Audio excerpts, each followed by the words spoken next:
कभी वो दिन थे जब भारत ने चीन को अपना पड़ोसी नहीं, अपना भाई माना था। लेकिन 1962 को पता चला कि ये भाईचारे की भावना दोनों तरफ नहीं थी। ये हमला एक विश्वासघात था। ये कहानी किताबों में नहीं, खून में लिखी गई है। ये कहानी है उस लड़ाई की जिसके बारे में दुनिया कम जानती है। ये कहानी है बर्फ़, खून और बारूद की। ये कहानी है 120 बनाम 3000 की।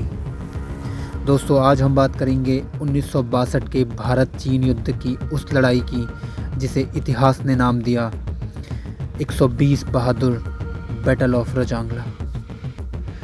रजांगला कोई आम जगह नहीं है। ये इलाका है लद्दाख का ऊंचा, वीरान और जानलेवा। ऊंचाई 16,000 फीट से ज़्यादा, ऑक्सीजन नाम मात्र, तापमान -40 डिग्री सेल्सियस, जहां पसीना नहीं खून भी जम जाता है। यह पोस्ट भारत के लिए रणनीतिक रूप से बेहद अहम थी, क्योंकि अगर रजांगला गिरता तो दुश्मन पूरे चुशूल सेक्टर पर कब्जा कर लेता। और इसी मौत की घाटी की रक्षा कर रही थी 13 कुमाऊं रेजिमेंट की चार्ली कंपनी, जिसमें थे 120 बहादुर, ज़्यादातर हरियाणा के अहीर, और इसका नेतृत्व कर रहे थे मेजर शैतान सिंह भाटी। राजस्थान की मिट्टी से निकला वो शेर जिसके लिए वर्दी सिर्फ नौकरी नहीं, इज्जत थी। इन जवानों के पास ना तो पर्याप्त कपड़े थे, न भारी हथियार, ना ही कोई हवाई सपोर्ट, लेकिन इनके पास था देश के लिए मरने का जुनून। ये कहानी है 120 बहादुरों के बलिदान की, साहस की और भारत माता के सच्चे सपूतों की, जिन्होंने 3000 से भी ज़्यादा चीनी सैनिकों के सामने पीछे हटने से मना कर दिया। 18 नवंबर 1962 सुबह के 4 बजे रजांगला में उस रात हवा चीरती ठंड थी, -40 डिग्री तापमान, चारों तरफ सन्नाटा।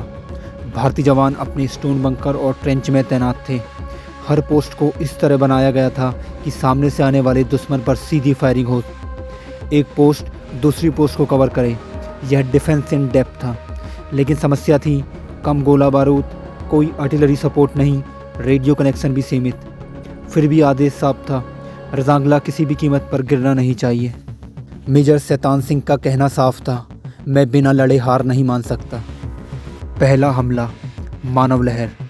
सुबह के 5 से 6 बजे अचानक मोटार गिरने लगे, पहाड़ गूंज उठे, बर्फ़ उड़ने लगी।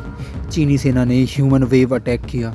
मतलब सैकड़ों सैनिक एक साथ दौड़ते हुए भारतीय पोस्टों की तरफ बढ़े। उन्हें लगा 120 क्या ही कर लेंगे, लेकिन जैसे ही वे फायरिंग रेंज में आए, हर भारतीय बंकर से एलएमजी और राइफल फायर शुरू हो गया। पहली ही लहर में दर्जनों चीनी सैनिक मार गिराए। इतिहास बताता है, चीनी सैनिकों को उम्मीद नहीं थी कि इतनी ज़बरदस्त फायरिंग होगी। कई चीनी टुकड़ियां वापस भागी। रजांगला का पहला घंटा पूरी तरह भारतीय सेना के नाम था। दूसरा चरण, चारों तरफ से घेराबंदी। सुबह 6 से 8 बजे पहली हार के बाद चीनी कमांडरों ने रणनीति बदली। अब हमला सामने से नहीं, बल्कि चारों दिशाओं से हुआ। चीनी सैनिक पहाड़ियों की आड़ लेकर पोस्टों के पीछे तक पहुंचने लगे। अब हर भारतीय पोस्ट एक एक करके आइसोलेटेड होने लगी। फिर भी हर पोस्ट अंतिम गोली तक लड़ रही थी। मेजर शैतान सिंह इसी दौरान गोली लगने से घायल हो गए, लेकिन उन्होंने कमांड नहीं छोड़ी। बर्फ़ पर घसीटते हुए वह एक पोस्टों से दूसरी पोस्ट गए और हर जवान को संबोधित करके कहा, पीछे हटना मना है, जब तक आखिरी गोली बाकी है। उनकी मौजूदगी से जवानों में नई जान आ गई। हर भारतीय बंकर से आग बरस रही थी। भारतीय जवान 1 इंच भी पीछे नहीं हटे। हर पोस्ट से दुश्मन को भारी नुकसान पहुंचाया गया। अपने घायल कमांडर को देखकर जवानों ने कहा, साहब आप पीछे चलिए। तो जवाब मिला, कमांडर आखिरी सांस तक आगे रहता है। तीसरा चरण, 10 से 12 बजे अब चीनी सेना ने मोटार, मशीन गन और बड़े हथियारों का भरपूर इस्तेमाल करना शुरू कर दिया। भारतीय सेना का एक एक बंकर टूटने लगा।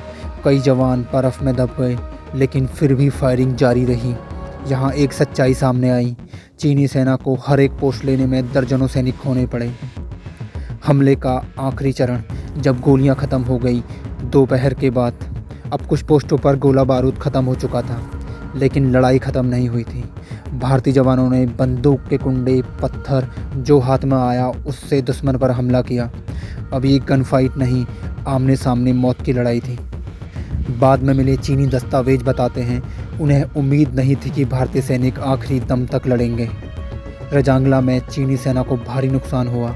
जब लड़ाई ख़त्म हुई और बाद में भारतीय सेना पहुंची तो उन्होंने देखा हर भारतीय सैनिक अपनी पोस्टों पर शहीद हुए थे।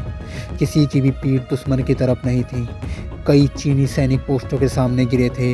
यही वजह है कि रजांगला को कहा जाता है यह हार नहीं बलिदान था। इस युद्ध में मेजर शैतान सिंह और उनकी पूरी चार्ली कंपनी शहीद हो गई, लेकिन उन्होंने रजांगला को चीनी सेना के लिए भी कब्रिस्तान बना दिया।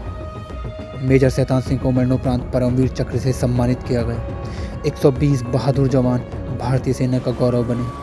आज भी भारतीय सेना की ट्रेनिंग में इस लड़ाई का उदाहरण दिया जाता है।